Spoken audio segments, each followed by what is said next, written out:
రాష్ట్రపతి ఎన్నికకు విపక్షాలు పోటీ చేయడం అనవసరమని ఎన్డీఏ అభ్యర్థికి మద్దతిస్తానన్న జగన్పై నిప్పులు చెరిగారు ఏపీ సిపిఐ రాష్ట్ర కార్యదర్శి రామకృష్ణ. ప్రత్యేక హోదా అంశంపై ఒత్తిడి పెంచుతానన్న మాటలపై ధ్వజమెత్తారు. నాటకాలు కట్టిపెట్టకపోతే జగన్కు ప్రజలే బుద్ధి చెప్తారన్నారు.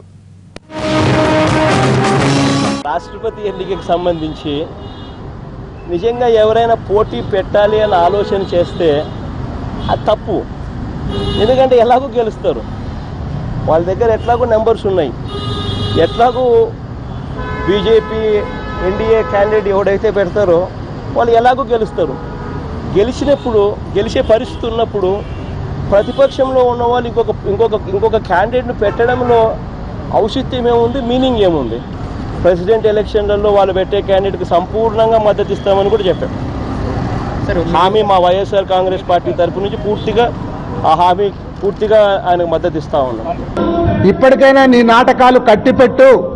నువ్వు చేతగాని వాడివని తెలుసు, కేసుల్లో ఉన్నావని తెలుసు, నరేంద్ర మోడీతో మాట్లాడే దమ్ము ధైర్యం నీకు లేదని తెలుసు.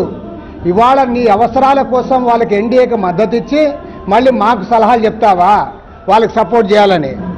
ఇవాళ ఖచ్చితంగా చెప్తా ఉన్నాం, నీ అవకాశవాదము నీ చేతగానితనం వల్ల చంద్రబాబు నాయుడు ఏ రకంగా మోడీ ముందు లొంగిపోయాడో నీవు కూడా అదే రకంగా లొంగిపోయావు. ప్రత్యేక హోదా అన్నది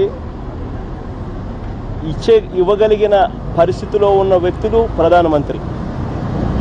అటువంటి ప్రధానమంత్రి మీద ఎంత వీలైతే అంత ఒత్తిడి తీసుకొస్తూ ఉండాలి. మేము చంద్రబాబు నాయుడు గారి మాదిరి అనైతిక రాజకీయాలు చేయం, స్ట్రైట్గా చేస్తాం. ప్రత్యేక హోదా గురించి మాట్లాడానంటావా? మరి ప్రత్యేక హోదా గురించి ప్రైమ్ మినిస్టర్ ఏం చెప్పాడు? ఇస్తానన్నాడా లేదా ఇవ్వనన్నాడా? దాని గురించి చెప్పు. ప్రత్యేక హోదా గురించి మోసం చేసేది ప్రతి ఒక్క రాజకీయ నాయకుడు కూడా అలవాటు చేసుకున్నారు. నీ మోసాలు మానుకోండి.